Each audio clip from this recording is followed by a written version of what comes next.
874, 5 y la ficha de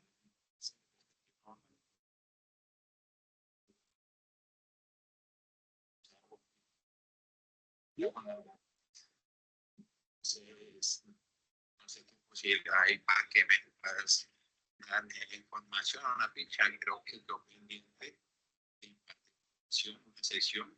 Entonces los aprendices pues están a la espera de esa sesión.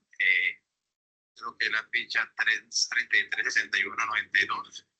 Si tú me puedes colaborar con esa parte de la sesión y pues calificarles estas evidencias que están pendientes.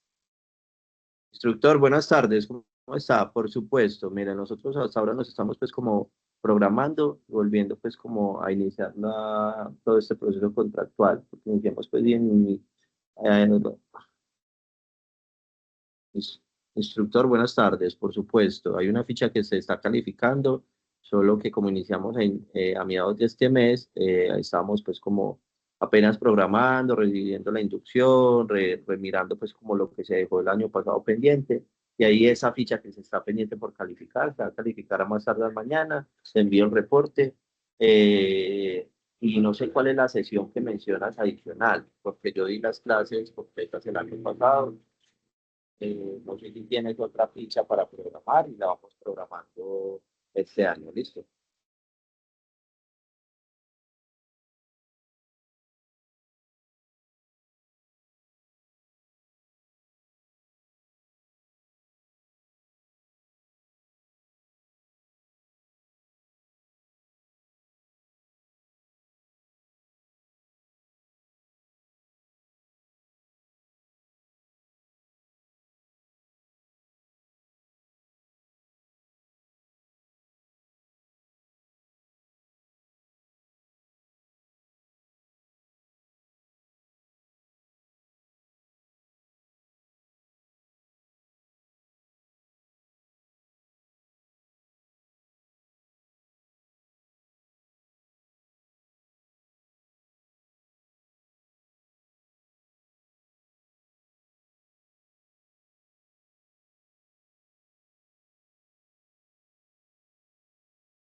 Muy bien, buenas noches.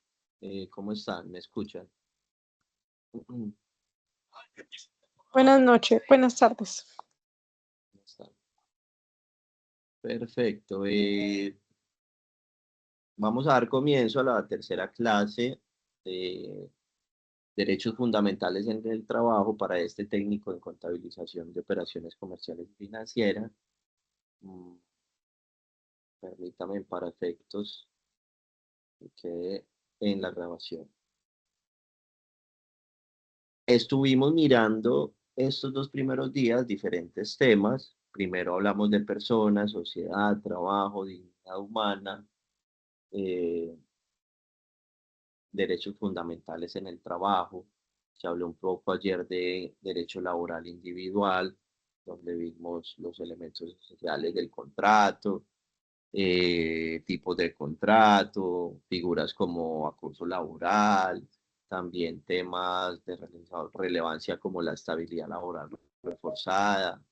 También estuvimos mirando un tema de liquidación, un tema de indemnización, un tema de qué compone la seguridad social, las prestaciones sociales, ¿cierto?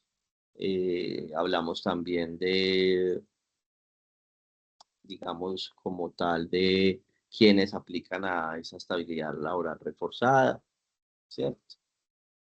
Y bueno, el componente plantea que abarquemos hoy el tercer resultado de aprendizaje. Digamos que de la clase de ayer faltaría un tema que es derecho laboral colectivo, que de hecho que en las evidencias donde mencionen derecho a la negociación colectiva o o a ese tema de la sindicalización o al tema del derecho a la huelga, hacen referencia directamente al derecho laboral colectivo, ¿cierto? Mm, que son los tres componentes fundamentales del derecho laboral colectivo. Sindicalización, pues que tengas tú la oportunidad, el derecho, por supuesto, de que te puedas afiliar a un sindicato eh, y que no haya pues como interrupción o que no te lo permita realizar. Si la empresa cuenta con un sindicato, tú tienes total derecho constitucional e internacional el tema de la protección del derecho a sindicalizarse, ¿cierto? A pertenecer a una asociación. Si tú no quieres sindicalizarte, no hay problema, no hay inconveniente, no es necesario, no es obligatorio. Digamos que es una figura que busca la protección, bueno, digamos que es una de las funciones principales, busca esa protección de los derechos fundamentales colectivos, ¿cierto? Eh, entonces es de suma relevancia que veamos, por ejemplo, ese derecho a la sindicalización. Que tengamos esa figura que ante un conflicto laboral, precarización, pues represente nuestros intereses, ¿cierto? Y pueda darle solución con el empleador. Entonces, primer elemento, la sindicalización. No todas las empresas tienen sindicato. Eso digamos que depende mucho, no solo de la actividad económica, sino de la cantidad de empleados que se tienen. Entonces, cuando es una pyme, es una empresa pequeña, no es necesario una constitución de un sindicato. Surge cuando hay una mm, eh, considerable cantidad de personas afiliadas al sindicato, mínimo 33, ¿cierto? Entonces, para tenerla pues como presente. Eh, bien. Surge el segundo elemento, bueno, el sindicato se adquiere personería jurídica, acuérdense que lo hablamos en el 2 tipos de persona, y tenemos eh, la negociación colectiva, que es el segundo elemento, que básicamente es que se sientan varios empleadores o asociaciones de patrones, varios sindicatos, federaciones sindicales, se sientan a discutir qué es lo que va a tener la negociación colectiva, qué es lo que va a regir en los contratos laborales, ¿cierto? Entonces se establecen cuestiones, salario, como prima, como beneficios, como fondos, como temas de permisos, ¿cierto? Entonces se empieza a hacer una negociación entre esas partes con la finalidad de elevar un pliego de peticiones que entregan los sindicatos, un pliego de peticiones que es entregado para que lo puedan mirar y de acuerdo a eso mirar si pueden firmarlo como tal las partes, ¿cierto? Una vez firmado el pliego de peticiones, eso es como un contrato, ambas partes están de acuerdo, entonces, ante un posible incumplimiento, a una vulneración de un derecho laboral, ¿cierto? O incumplimiento a ese pliego de peticiones que se había acordado, aparece el tercer elemento de derecho laboral colectivo, que es el derecho a la huelga. ¿Ustedes qué creen? ¿Que la huelga es lo mismo que una manifestación o protesta o es algo diferente? ¿Qué creen?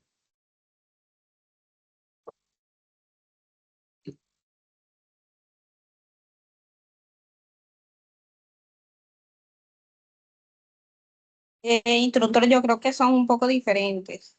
Si no estoy mal, según el concepto que yo tengo, una huelga es cuando hay una reunión de personas como al momento o sea, de tomar partido. ¿En qué sentido? En una petición que se está haciendo recurrente, o sea, hacia alguna ley, alguna cosa, alguna reforma que quieran establecer. Entonces se hace de conocimiento público de que los empleados pues están en huelga, pero se sigue haciendo como que lo, lo esencial, por lo menos los médicos, a veces médicos que están en huelga porque no les pagan, pero sí atienden los casos más urgentes, pero no se enfocan en cosas que pueden esperar. Ya las protestas son un poco más complicadas porque ya son una multitud de personas que forman otro tipo de llamado, como más hacia el público. Muy bien, gracias, muchas gracias. Digamos que la huelga gira en torno de algo laboral, ¿cierto? Es algo que se ha venido notificando, algo que está pasando laboralmente y no se ha dado solución, ¿cierto? Ya se hace un conducto regular eh, para intentar solucionar ese conflicto laboral, pero evidentemente digamos que el empleador no lo ha hecho. Entonces, ejercen ese derecho de la huelga, que es precisamente una suspensión pacífica, ¿cierto? Una suspensión pacífica de las funciones temporal efectuada por los trabajadores de un establecimiento de una empresa con fines económicos y profesionales propuestos a sus empleadores y previos los trámites establecidos en el presente título, ¿cierto? Entonces, hay que seguir un procedimiento de notificación para poder que uno pueda salir a huelga. Bien, ante un incumplimiento de una negociación colectiva, por ejemplo, y la protesta o manifestación, pues básicamente es un descontento de la ciudadanía por unas políticas de un gobierno, ¿cierto? Como diferentes estallidos sociales que ha tenido a lo largo de la historia Colombia, ¿cierto? Es un descontento que tiene la ciudadanía por algunas políticas laborales, ¿cierto? O no necesariamente laborales, sino en diferentes jurisdicciones. Bien, voy a ponerles un momento, así sea la mitad del video, para no ver todo esto, al menos un pedazo. Y me pueden confirmar, por favor, si lo escuchan.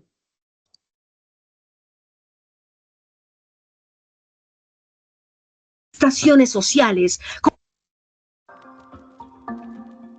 Somos sindicalistas. Exigimos salarios justos y condiciones laborales dignas. Prestaciones sociales, contratos laborales. Condiciones adecuadas de seguridad y salud. E igualdad de derechos laborales entre hombres y mujeres. Nos oponemos a la precarización laboral. En Colombia también nos hemos movilizado por la defensa de lo público, por la educación, la escuela como territorio de paz, por la salud como derecho, en contra de la privatización de hospitales y empresas nacionales. en contra de la corrupción que afecta los derechos de los colombianos y colombianas. Hemos defendido la soberanía nacional, el medio ambiente y el territorio, la libertad de pensamiento y expresión, el derecho a organizarnos y a la movilización. En últimas, el sindicalismo se ha manifestado en favor de la vida, la democracia, la justicia social y la paz. Un líder sindical que había desaparecido el miércoles pasado fue encontrado muerto y con signos de tortura en Sabana Larga, Atlántico. Rociaron con un combustible que se presume es gasolina a las puertas de la sede del Sindicato de Trabajadores de Cali. Y un atentado contra el vicepresidente del Sindicato de Trabajadores de la multinacional Drummond se registró en las últimas horas en Ocaña, norte de Santander. La situación de los sindicalistas en Colombia no mejora, ya que, según denuncias, grupos armados paramilitares continúan amenazando a miembros de las centrales obreras del país. Un sindicalista que sobrevivió al secuestro a manos de los paramilitares de Casanare denunció en Londres a la British Petroleum. Con arma de fuego fue atacado el expresidente del Sindicato de Educadores FECODE. Es importantísimo que se conozca la tragedia del movimiento sindical. Desde hace muchísimos años el movimiento sindical ha venido insistiendo en que es una víctima. El conflicto armado ha permitido que se degenere, que se degrade esta violencia. Muchos dirigentes sindicales fueron asesinados por el simple hecho de defender los derechos de los trabajadores, de defender la tierra, de defender el agua, de defender los recursos naturales y por defender sus reivindicaciones económicas. E inclusive muchos sindicatos desaparecieron y muchas convenciones colectivas que tenían también desaparecieron. Muchos trabajadores, dirigentes sindicales tuvieron que irse del país. Nuestra labor docente está expandida en todo el territorio.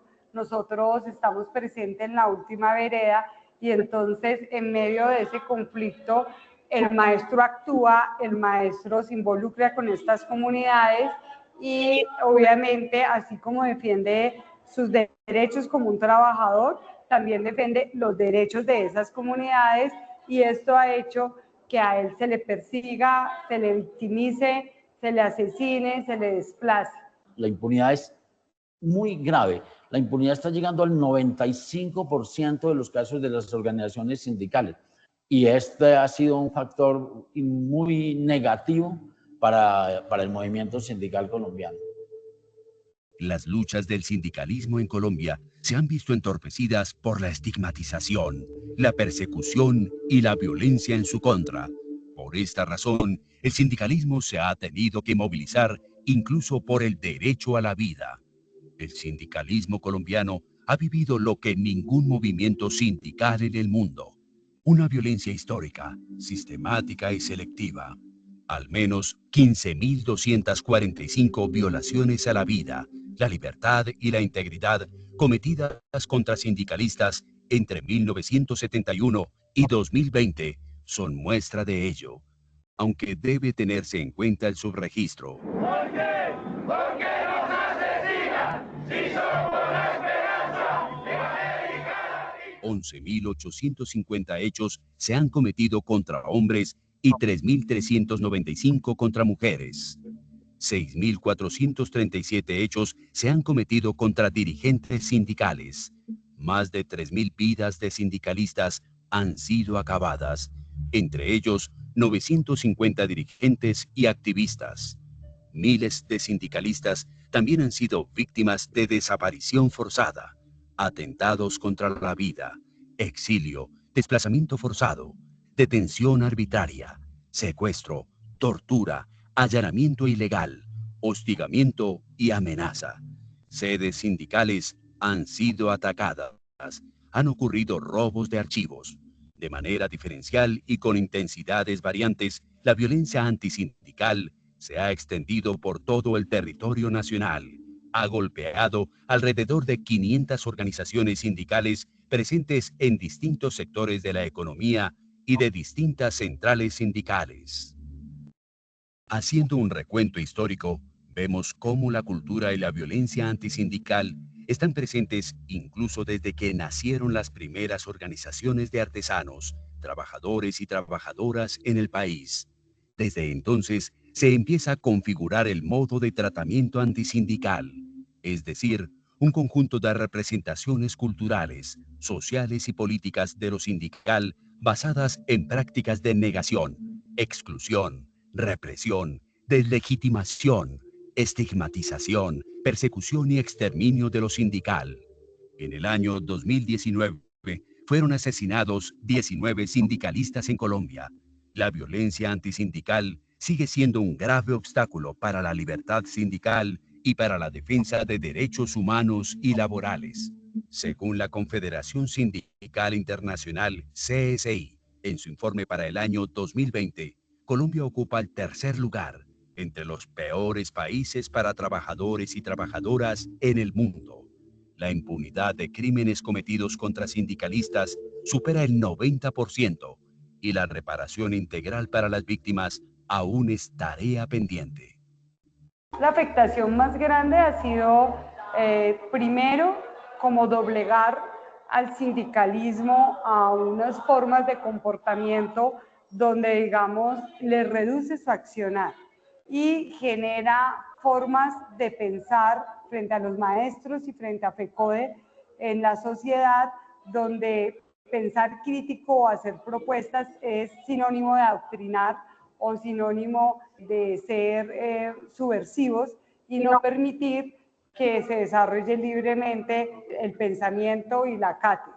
El año 2007, el vicepresidente de esa época, Francisco Santos, José de Obdulio, señalaron a Sintra Unicol como auxiliadores de la guerrilla. Entenderán que en esas circunstancias, nosotros los afiliados a Sintra Unicol quedamos en alto riesgo por este señalamiento irresponsable que hicieron funcionarios del gobierno de ese momento.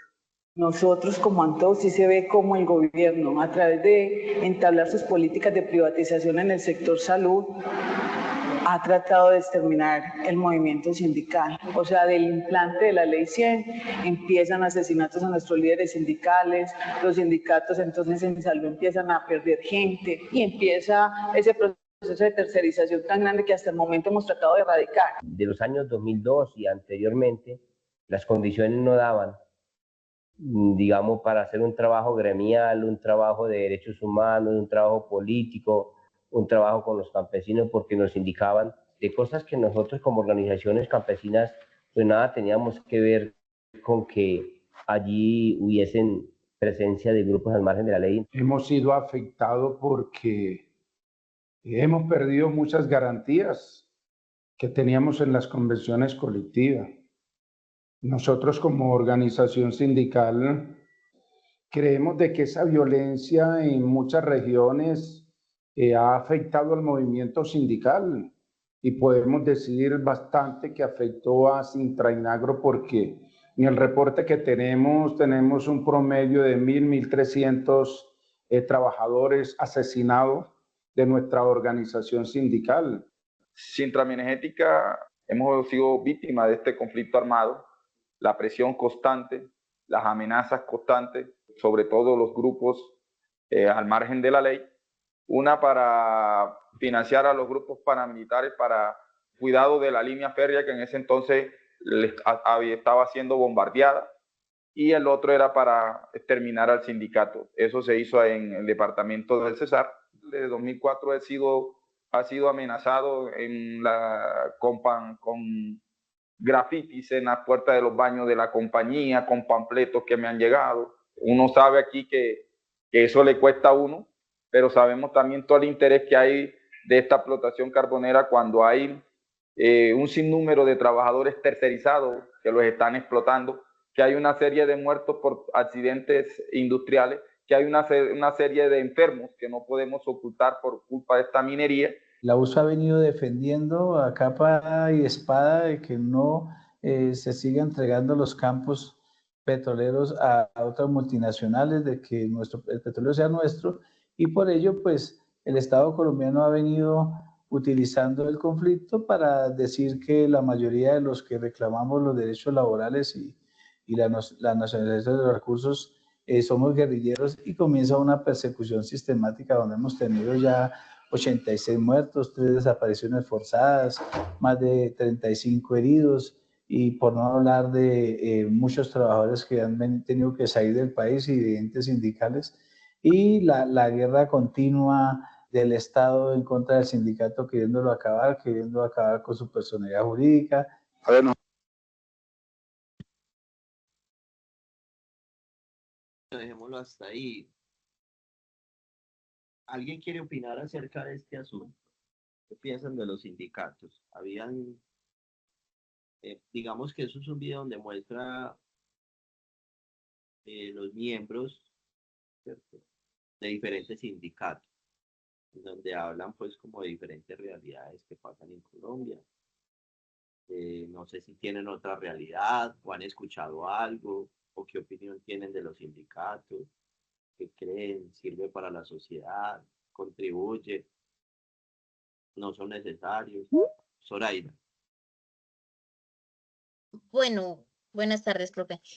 Lo que yo tengo entendido es que cuando se organiza un sindicato es para defender los derechos de los trabajadores cuando hay varias cosas que no son legales o cuando hay maltrato, más que todo por esas cosas. Se organiza un sindicato para defender los derechos de nosotros como trabajadores. Es correcto, ese digamos que es el verdadero fin. Un sindicato surge realmente porque la empresa entonces está incumpliendo con varias normatividad, entonces se busca es organizarse, formalizarse para que se pague lo que corresponde y ante cualquier, y pues obviamente esa asociación tiene personería jurídica que represente los intereses de los trabajadores. Ojo que también hay sindicatos de empleadores, pero por supuesto se pueden afiliar y es un derecho constitucional. Ángel creo que tenía la mano primero alzada. No, hágale, profe, tranquilo, primero las damas. Muy bien.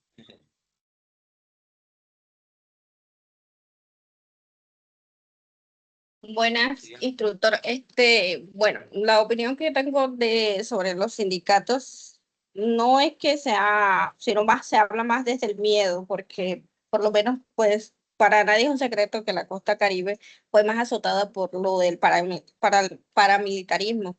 En mi familia, nosotros tenemos un tío, nosotros somos víctimas del conflicto armado porque uno de mis tíos era líder del sindicato y el dueño de la finca donde trabajaban, porque era una finca grande de cosecha de corozo, pues lo mandó a matar con los paramilitares, porque para nadie es un secreto de que pues las grandes empresas se aliaban con ellos y no les convenían líderes del sindicato. ¿Qué pasa? De que el sindicato no necesariamente tienen que vulnerar los derechos de un trabajador en una empresa para que ellos estén ahí. O sea, eso es un derecho que se debe de hacer, porque igual siempre debe de haber un sindicato.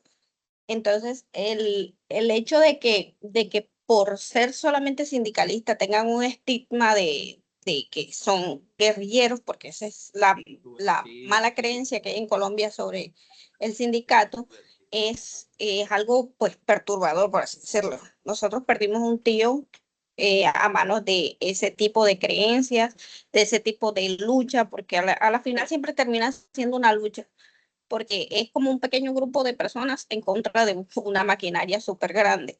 Y sí o sí, siempre, siempre, siempre llevan más de, como dice uno, pues llevan del bulto, pues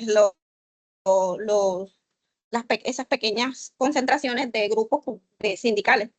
Entonces, pues sería, bueno, sería como un poco bueno intentar cambiar desde, desde la perspectiva estudiantil todo lo que conviene a sindicato, porque pues uno es el que llega nuevo a trabajar. Nosotros estamos estudiando porque queremos trabajar, porque pues de eso se trata el estudio, querer trabajar. Entonces llegar a las empresas y formar parte es no directamente de decir, ay, es que yo quiero ser el líder del sindicato, no, pero sí como que informarte, estar atento. Oye, hay una reunión sindical, pues yo voy, intento, me integro, qué es lo que pasa en la empresa donde trabajo. O sea, es más que todo esa parte, es mi opinión del asunto.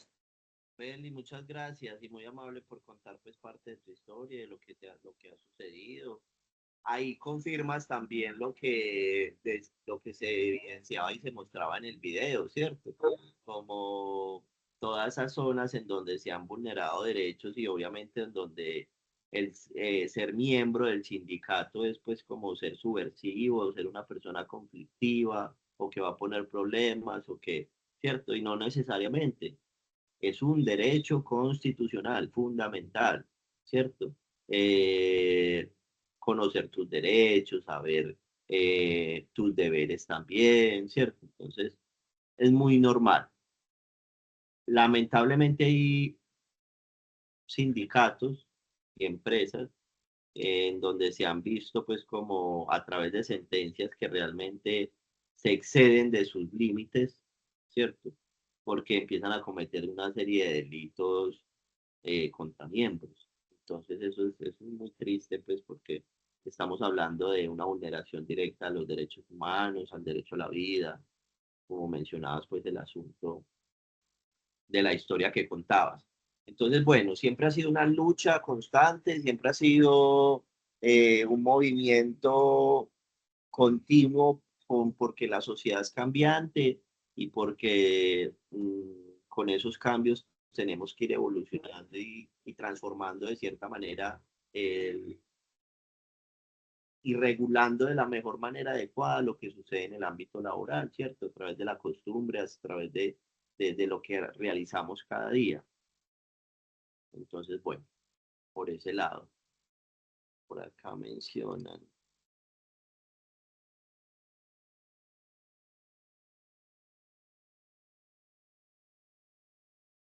Buscar mejores condiciones laborales, salarios más justos, seguridad, beneficios, servir de puente entre trabajadores y empresas, negociar acuerdos colectivos, defender legalmente a sus afiliados si hay conflicto, procesos disciplinarios, promover la formación y capacitación de miembros. Los sindicatos ayudan en momentos difíciles como enfermedades o desempleo. También pueden crear cooperativas, fondos de ahorro. Sí, eso es muy bueno.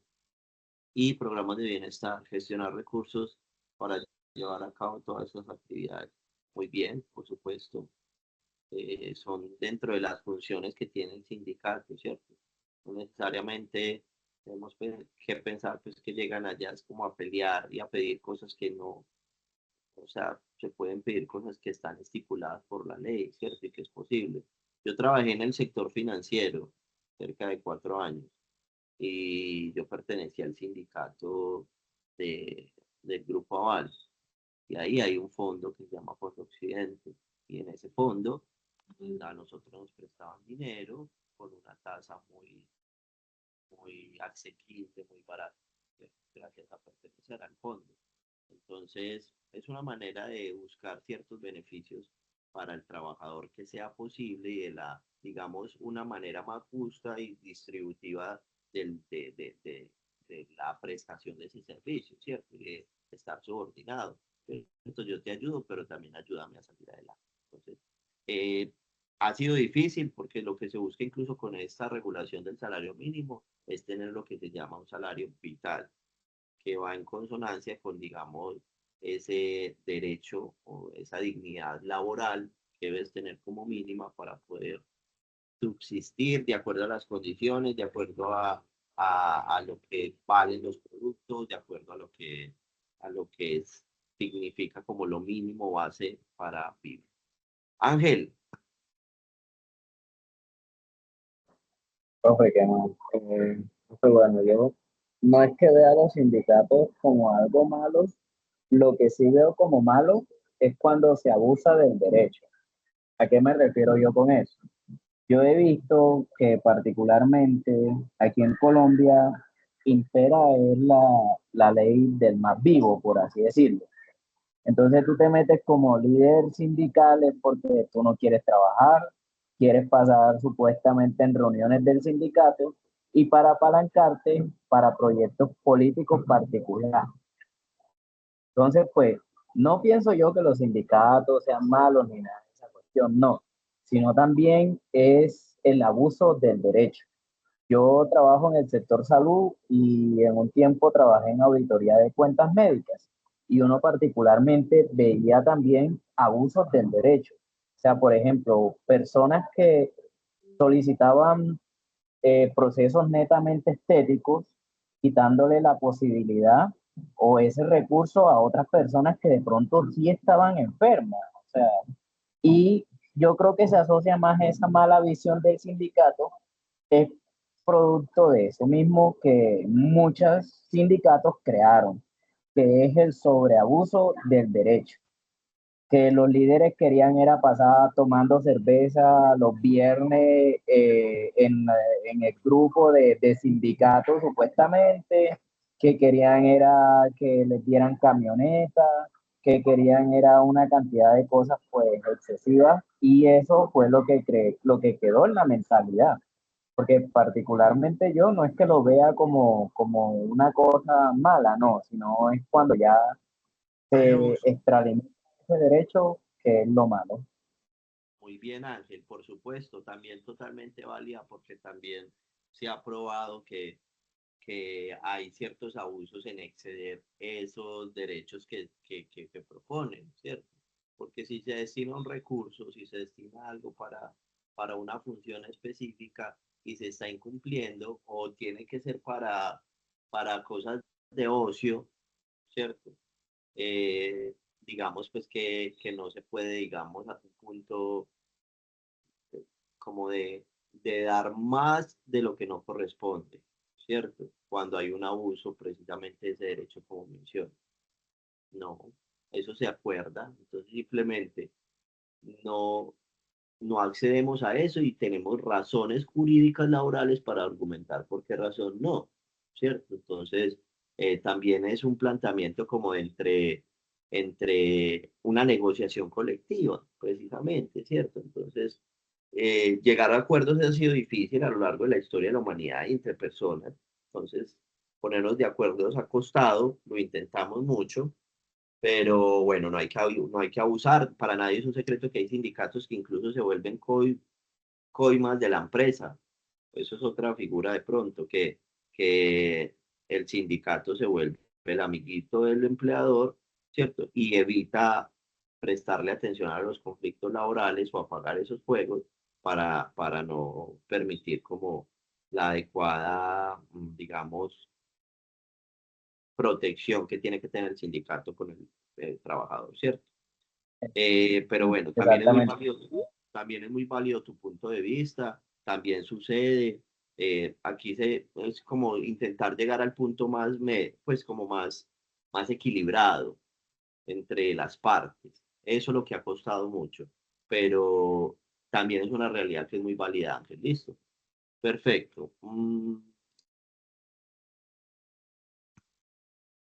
Voy a poner acá para continuar porque quiero contarles dos asuntos, pues que como mínimo, como ciudadano colombiano, pues deberías saber y comprender que ante una vulneración no solamente de índole laboral, sino de derechos fundamentales en el trabajo y derechos humanos, tú tienes unas acciones constitucionales que podrás presentar y vamos a verlas.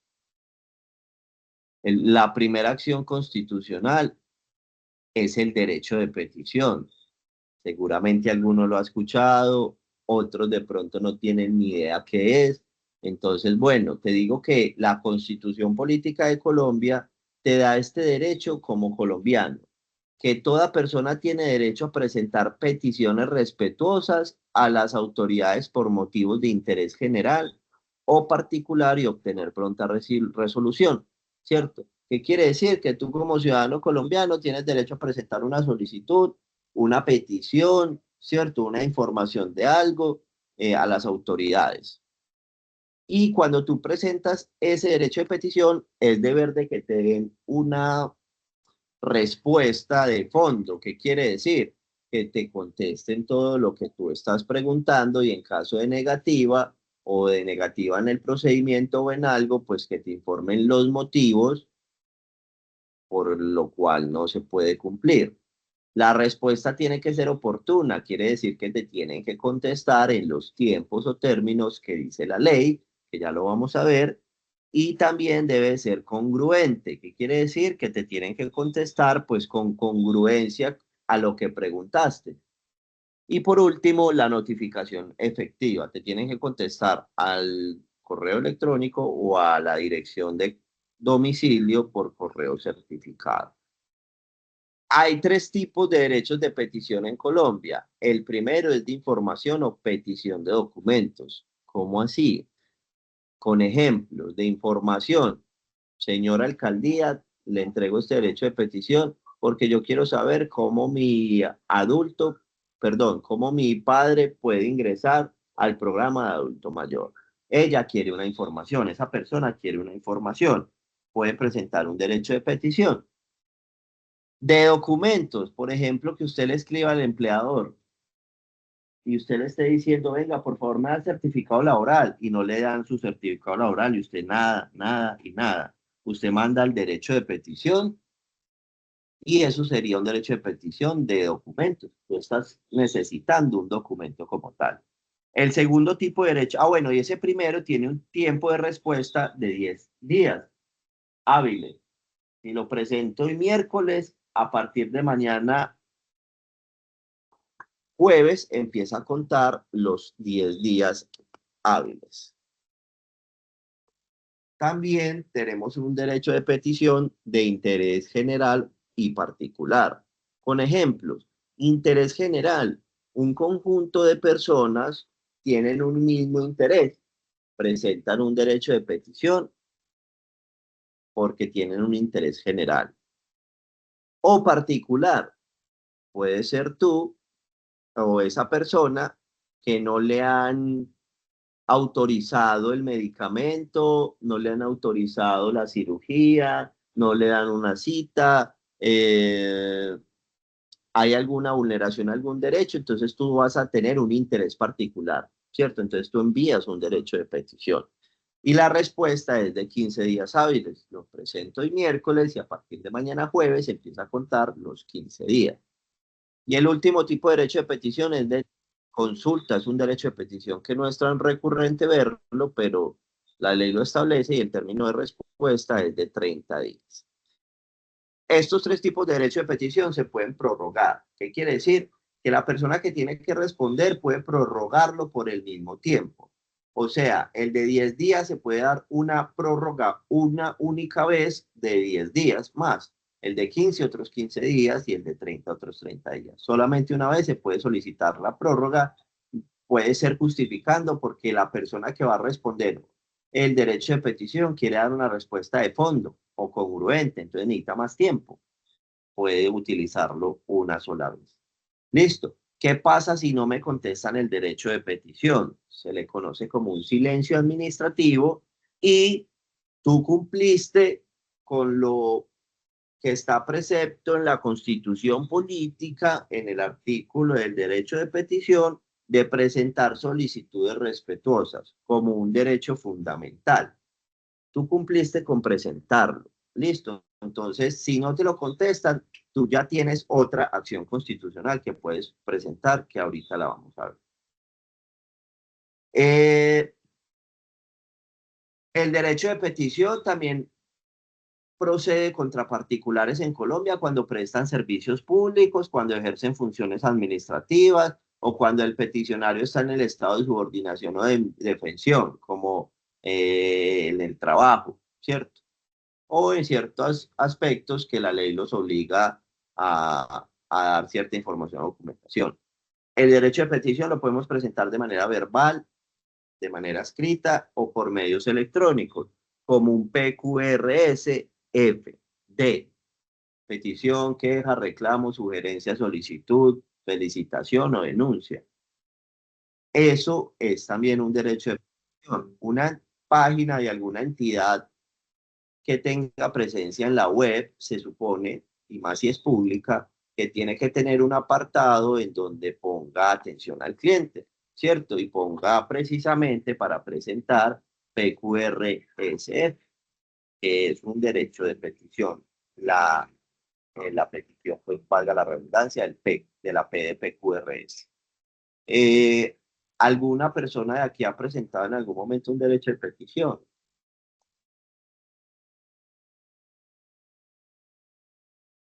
Oscar, ¿cómo le fue con el derecho de petición? Buenas noches, profe y compañeros. Pues digamos que sí, hace un par de años pues yo tuve que poner un derecho de petición a una EPS por unos temas con un hermano que yo tengo que es condición especial, ¿sí? Y pues no nos querían como entregar los medicamentos y mucho menos darles como las citas médicas que él requería con profesional. Entonces digamos que pues me tocó como asistir a la personería, poner un derecho de petición, como nunca entregaron ya respuesta, pues ya tocó después del derecho de petición que nunca dieron respuesta, pues poner la acción de tutela. Perfecto, y te fue bien, se solucionó. Sí, pues digamos que ya mediante la acción de tutela, pues ya por medio de un juez, pues ya dio el fallo a favor de nosotros, entonces pues ya igual, aunque pues el juez dio como 48 horas para que entregaran los medicamentos y le dieran como una cita a mi hermano con psiquiatría, pero pues igual no fue tampoco durante las 48 horas que estaban ordenadas en la acción de tutela como ordenó el juez, sino pues o sea, tocó ahí con la personería, sabe como que qué pasó, porque pues tampoco querían dar respuesta con una acción de tutela ya, con una Listo. resolución. Perfecto, gracias Oscar por la intervención. Sí, el primer requisito es derecho de petición y, por ejemplo, en el estado actual de la crisis de salud, eso está reventado, derechos de petición, ante la supersalud, precisamente por medicamentos, por procedimientos, por citas, bueno. Y cuando no contestan el derecho de petición, evidentemente procede la acción de tutela, que es el mecanismo que protege derechos fundamentales. Y en caso tal de que el juez, por medio de la sentencia, ordene dar el medicamento y no cumplió en el 48 horas, pues uno puede presentar algo que se llama un desacato. Y el desacato es decirle, señor juez, usted le dio 48 horas y vea, no cumplió, por favor. Entonces ahí lo que procede es que le ponen una sanción, puede ser económica mayor, ¿cierto? Entonces es como el desacato. Oscar, sí. Sí, pues digamos que también cuando lo que dice el profe, cuando hay un desacato, pues digamos que yo trabajo en la unidad de víctimas, pues allá se ve mucho el tema de las tutelas, ¿sí? Porque pues a la población desplazada no las indemnizan, les están negando sus ayudas humanitarias. Entonces, cuando ya hay una sentencia o un fallo de un juez para que la unidad, digamos, tome cartas en el asunto, allá cuando no se cumple, digamos, las 48 horas, las 24 horas, las 72 horas que determina el juez, lo que dice el profe, pues ahí ya en ese caso generan es como medida de arresto, bien sea para el director o el subdirector. Entonces, cuando eso sucede, que ya hay como una orden, una sentencia de decir, ya hay una orden de captura, entonces allá las tutelas toca, mejor dicho, correrles, porque pues eso les puede generar una orden de captura al director o subdirector de la entidad. Por supuesto, y gracias por comentar pues ese procedimiento, porque igual, eh, cuando es una persona en un procedimiento de salud, digamos que es por el rol que estás allá ejerciendo en este momento, pero en cuestiones de salud, pues uno le manda al juez el desacato por correo electrónico y puede que modifique algo, lo notifique, pero con una medida mucho más trascendental, incluso con pena, o sea, son asuntos delicados. Uno cree que la tutela protege derechos fundamentales y debería ser un mecanismo que cada ciudadano colombiano aprendiera a hacer. ¿Por qué? Por usted y por su familia. Usted no necesita un abogado para presentar una tutela.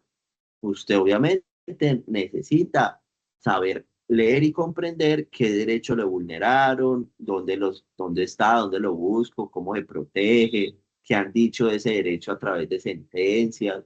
Entonces, mm, básicamente es eso, pero no se requiere un abogado. Entonces, por ejemplo, aquí la diapositiva dice un contenido del derecho de petición, que es lo mínimo. No hay un formato estándar establecido. Por ejemplo, yo pongo derecho, por ejemplo, pongo derecho de petición, formato. Aparece, el primero que aparece, bueno, ya es el segundo, es el del Ministerio de Justicia.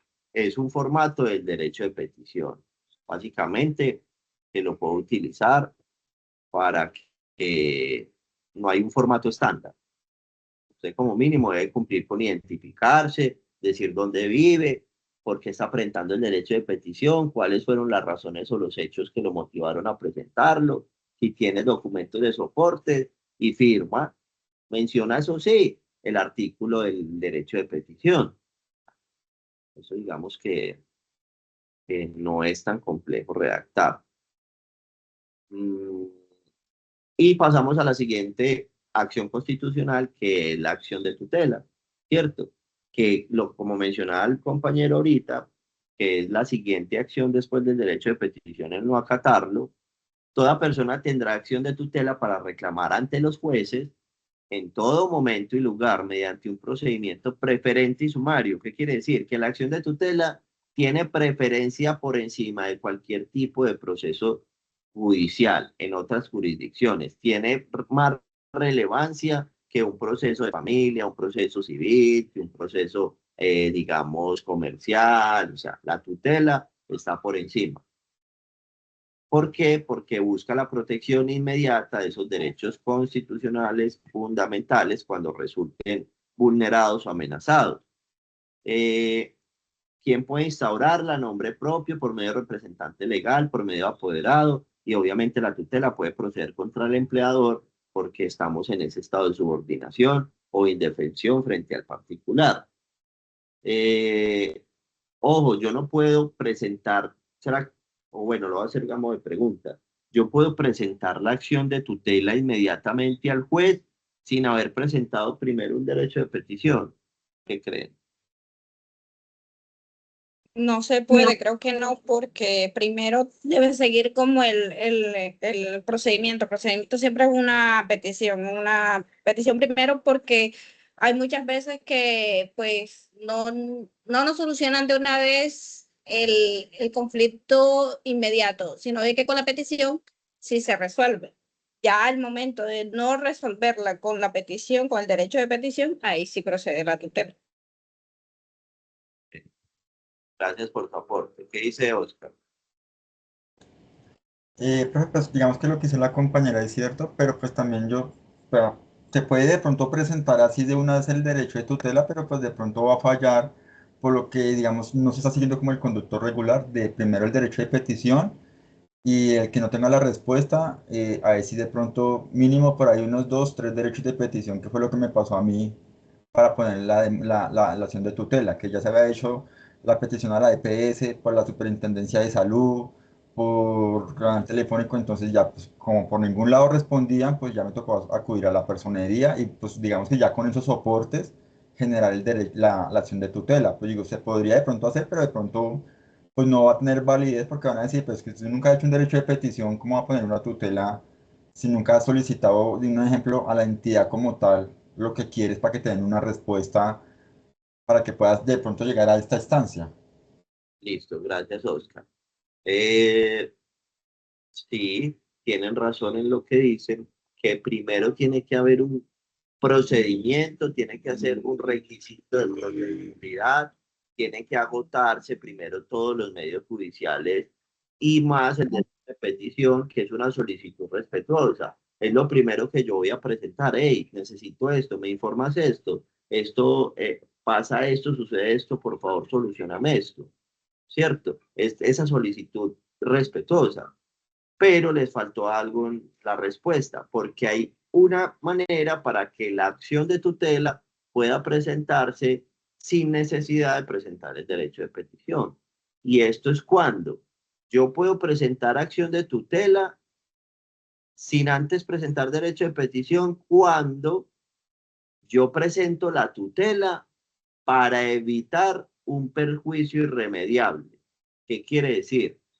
Que yo, mejor dicho, es que me muero y yo no tengo tiempo para esperar el derecho de petición y la acción de tutela, perdón, el derecho de petición, no tengo derecho a esperar ese tiempo, entonces presento la acción de tutela para que yo le ponga una medida provisional y le diga al señor juez, necesito que tome una decisión ya.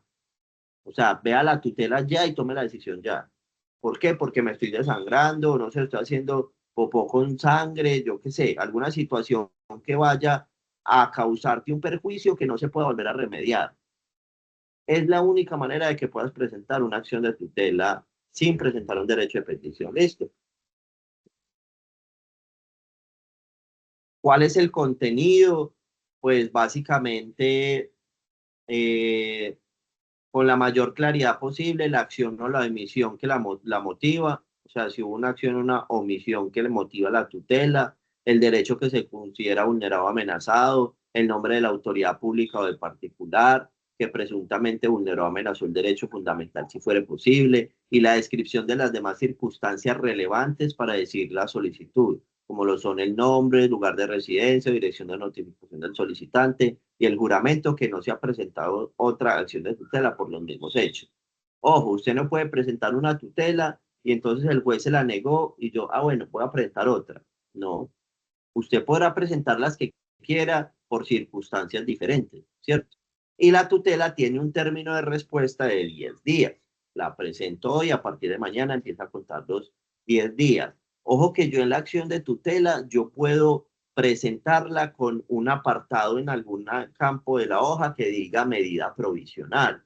¿Qué quiere decir? Que yo le hago saber al señor juez que yo no puedo esperar esos 10 días, que por favor decrete de una vez o diga o resuelva este asunto que es muy relevante para garantizar que no haya un perjuicio irremediable o que no suceda pues una situación en la cual no pueda volverse a restaurar al estado original, ¿cierto? Entonces puedo ponerle una medida provisional. La tutela se puede presentar de manera escrita ante cualquier juez de la República. En la personería municipal te la ayudan a redactar y pues se supone que el personero es el encargado también a veces de presentarla, o si no, hay personerías en donde te dan la tutela y te dicen, vea, llévela al juzgado, ¿cierto? Entonces, bueno. Y también verbal cuando el solicitante no sepa escribir o cuando sea menor de edad. Pero también se puede presentar, que es la que yo utilizo, a mí no me gusta ir a los juzgados, sino cuando es un proceso laboral o es necesaria la presencia, pero no, ya la tecnología permite vernos de nuestra casita, ¿cierto? Entonces yo presento las tutelas así de manera virtual. Yo me meto a la página de recepción de tutelas de la rama judicial, por ejemplo, que es este enlace. Le doy clic. Inmediatamente, para que lo vean pues en Google más fácil, usted pone tutela en línea. Listo. Usted le aparece la primera, radicación de tutela. Y ahí le aparece donde usted puede presentar la acción de tutela. Dice que ha leído términos, le da a continuar. Y bien, aquí en este panel principal aparece donde debes poner el departamento, la ciudad, y si vas a presentar una acción de tutela o un habeas corpus. El habeas corpus es otra acción constitucional que solo protege un derecho fundamental, que es el derecho a la libertad. Listo, el habeas corpus solo se presenta para protección del derecho a la libertad, cuando una persona está privada de la libertad y necesitamos pues que sea dejado en libertad. Pero la tutela la podemos presentar para la vulneración de derechos fundamentales. Entonces yo le doy clic acá, pero me va a decir seleccione ciudad. Entonces, Antioquia, en este momento, en este preciso momento, me encuentro en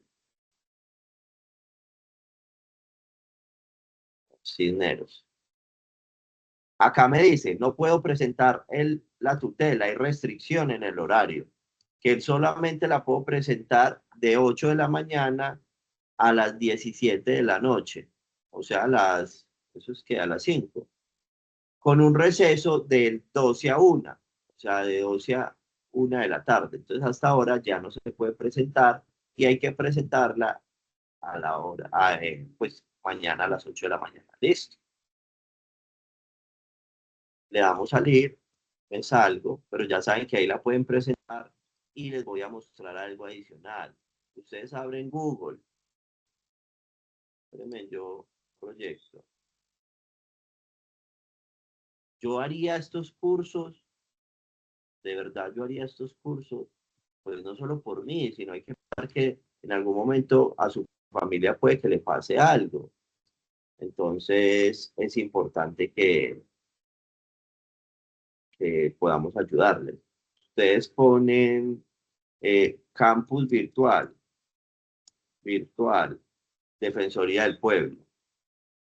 Campus de la Defensoría del Pueblo, le dan clic.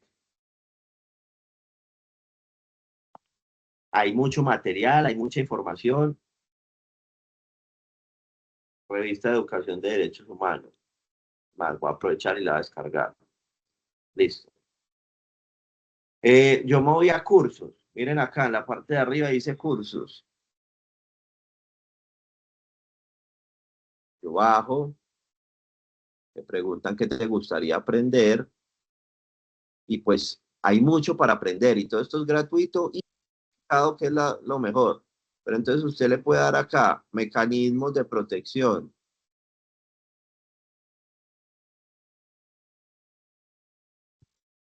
¿Qué están viendo? Sí, señor. Mecanismos de protección. Entonces, miren, aparecen las diferentes acciones. Yo haría, aunque sea, primero derecho de petición que está acá y acción de tutela. Si me gustan todos, pues los hago todos porque tengo certificado. Y es totalmente gratuito. Entonces, para que lo hagan, tómenselo como muy en serio, pues para protección de ustedes y de su familia. No necesitan abogado, en serio, solamente necesitan leer. Incluso ahorita la inteligencia artificial, que la puedes utilizar como herramienta para que tú mismo constates esa información, te ayuda a crear una estructura de algo, ¿cierto? Entonces, aprovéchala y créeme que podrás presentar perfectamente una acción de tutela sin necesidad de tener un abogado. No sé si hay alguna duda, alguna inquietud con esta acción de tutela. Una maravilla, la verdad.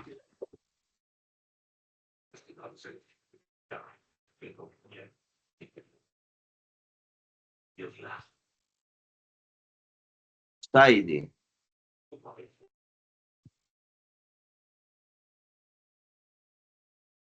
Se le escucha. Bueno, no hay ninguna duda, ninguna inquietud, entonces voy a proceder a abrir por acá la plataforma. Listo. Vamos para Sajuna. Ingresamos.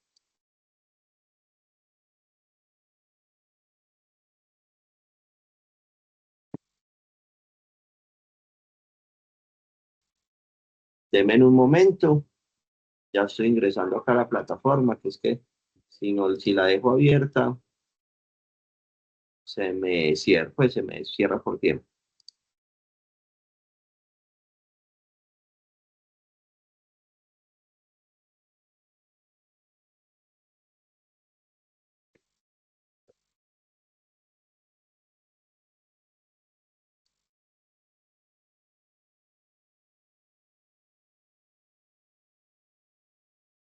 Pero porque es tan lento, pues.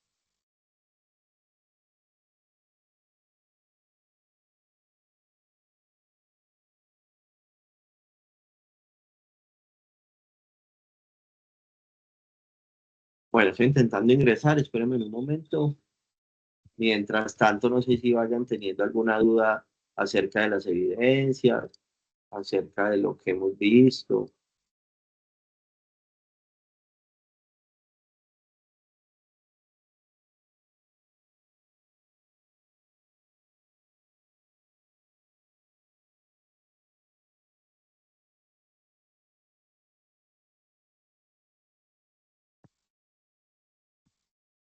Bueno, ninguna. Chicos, chicas, no me quiere, allá me está cargando. Esperemos. A ver, porque este internet, ¿qué le pasa?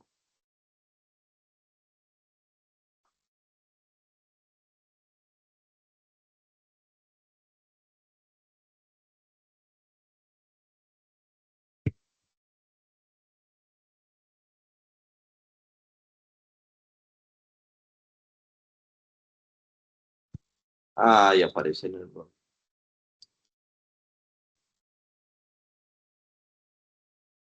Bueno, a ver si me carga ahí.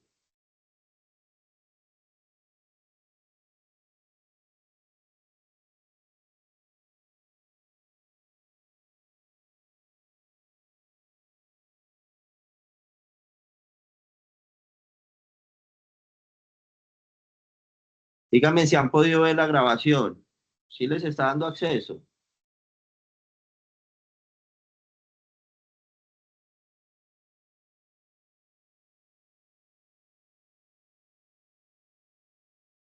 Hola, hola. Estoy solo, se fueron. Todos se fueron a dormir. Sí está dando acceso a las dos grabaciones que se han subido. Ah, venga. Aquí está la plataforma de Sapuna. Acá estoy desde el rol aprendiz. Entonces vamos a ver que las evidencias del día de ayer quedaron estas dos. Ah, bueno, aquí no está oculto para aprendices. Espere que no ha cambiado el rol. Está cargado.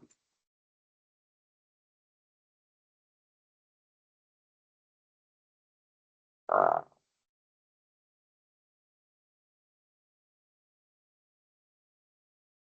Básicamente estas que aparecen aquí en gris, a ustedes no les aparece en la plataforma, solamente les va a aparecer el informe y la infografía, que eran las actividades del día de ayer, esta y esta.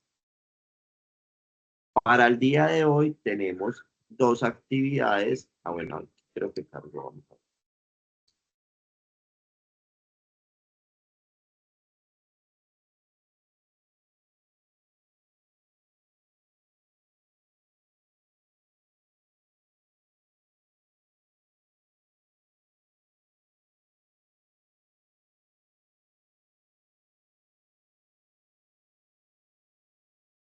Aquí están.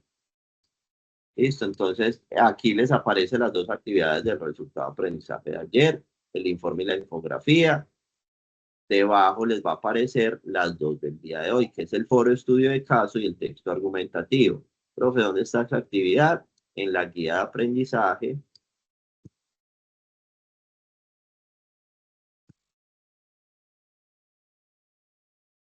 Está cargando.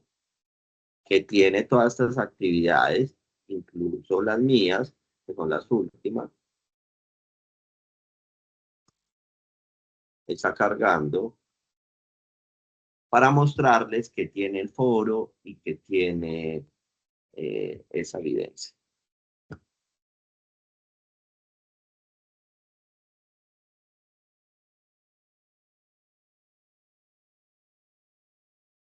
No. Pasa pues.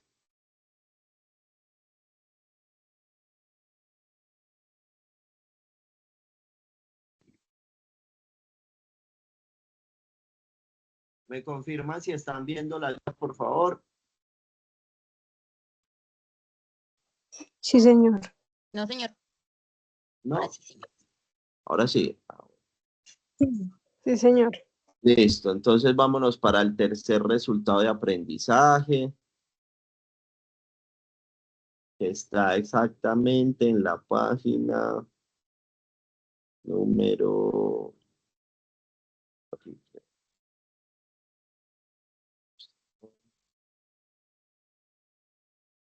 No, está en la página número 22. Empieza el tercer resultado de aprendizaje, aunque está por acá montadito encima de este otro, pero es este. Entonces, vamos a hacer las actividades. Vamos a ver qué nos pone esa Juna. Nos dice que un foro estudio de caso y un texto argumentativo. Entonces, vamos a buscar el foro en este tercer resultado de aprendizaje. O sea que este mapa mental no se va a hacer. Y aquí está, foro estudio de caso. Con la información suministrada en el componente formativo y los respectivos videos que allí se encuentran.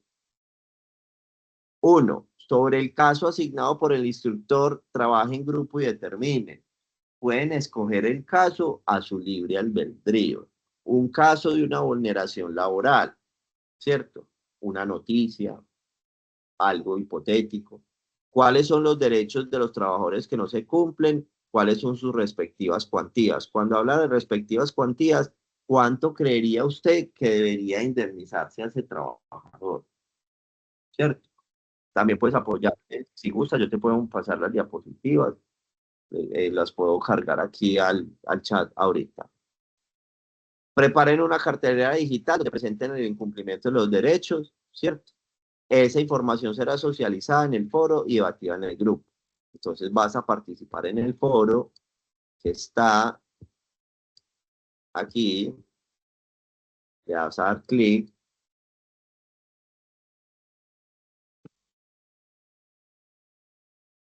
Si carga.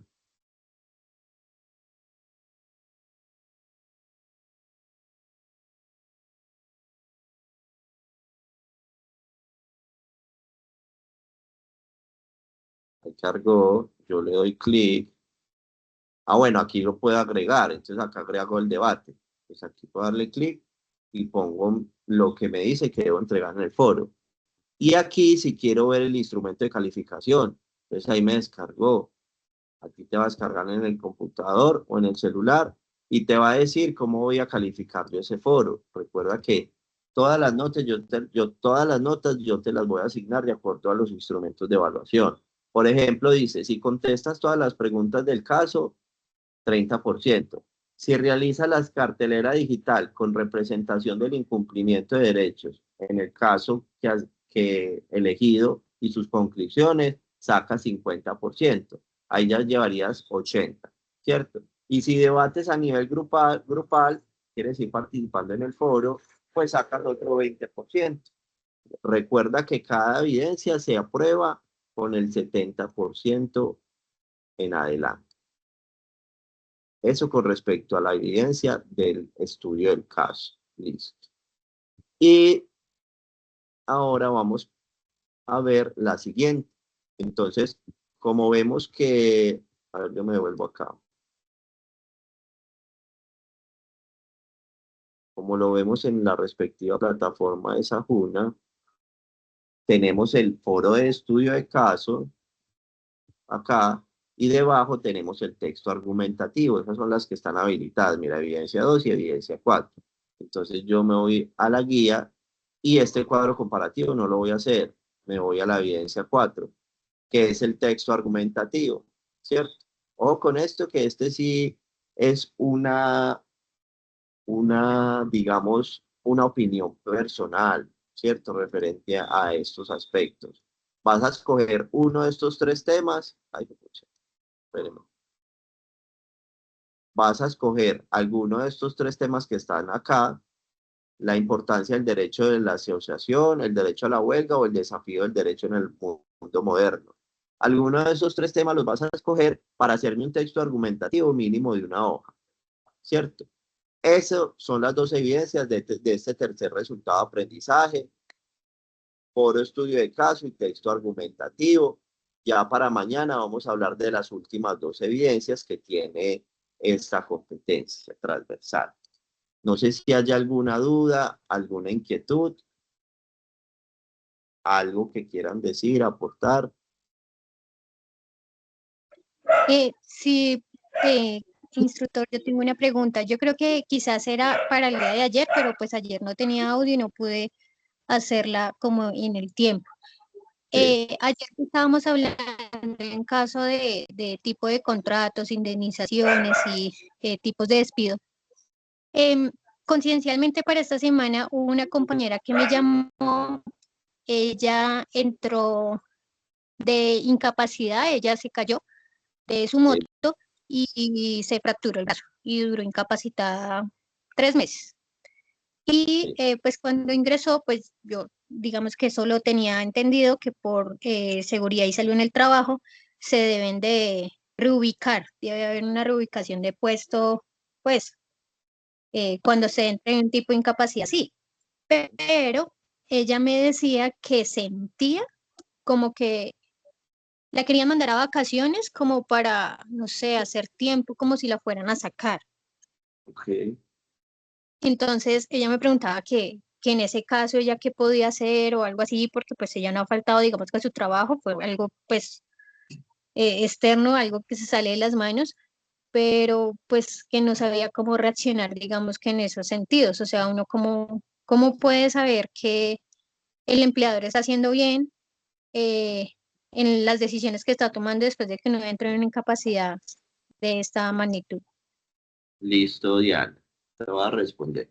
Si era algo de la clase de ayer, pero por supuesto te va a responder. Mira, primero, hay una figura jurídica que ella la cobija por estar en un estado de incapacidad o estar en un estado pues, de un accidente laboral o por cuestión de salud que se llama la estabilidad laboral reforzada. Estabilidad laboral reforzada. Eso es una figura jurídica que protege a todos los trabajadores para que no sean despedidos de una manera injustificada. Más que injustificada cuando haya una debilidad manifiesta. ¿Cuál es la debilidad de ella? Pues que tiene una cuestión de salud. Como también, por ejemplo, las mujeres en estado de embarazo, no las pueden despedir porque gozan de esa estabilidad laboral reforzada. O también, por ejemplo, los miembros de un sindicato o los que están próximos a pensionarse. Entonces ella goza de esa figura que se llama estabilidad laboral reforzada. Ahora bien, que le quieren adelantar las vacaciones o se las quieren dar, pero hay que mirar si esas vacaciones, entonces ella sale y las disfruta y la van a despedir, o por qué tipo de contrato es. También hay que validar el tema de que lo primero que te dije, la estabilidad laboral reforzada, si la van a despedir por eso, no es una razón objetiva y justa. Y que vaya a la oficina de trabajo donde se encuentre la más cercana, que vaya y que le diga, señor inspector de trabajo, vea, trabajo tan, hago esto es lo que me están notificando, que es la manera más correcta que puedo hacer, ¿cierto? Que seguramente es la que te digo, si le van a adelantar las vacaciones, entonces mandar un derecho de petición a la empresa, o pues si o un derecho de petición a la empresa que por favor le digan por qué razones le quieren adelantar las vacaciones, el disfrute de las vacaciones y el estado actual pues como laboral, ¿cierto? No está el certificado, todo. Lo pediría en el derecho de petición. Listo, si no, ir a la oficina de trabajo y bueno, que sepa que goza de esa estabilidad laboral reforzada. ¿Listo, Diana? Muchas gracias. Con gusto. ¿Alguna otra duda, alguna otra inquietud?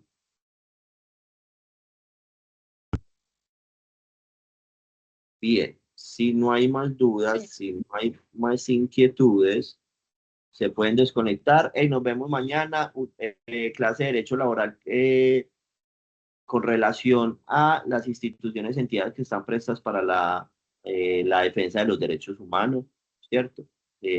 Ciertas entidades que nos pueden ayudar a realizar ciertos trámites. Entonces, que estén muy bien, feliz noche y nos vemos mañana. Listo, se pueden desconectar. Gracias, profe. Listo. Feliz noche. Feliz noche, chao. Noche.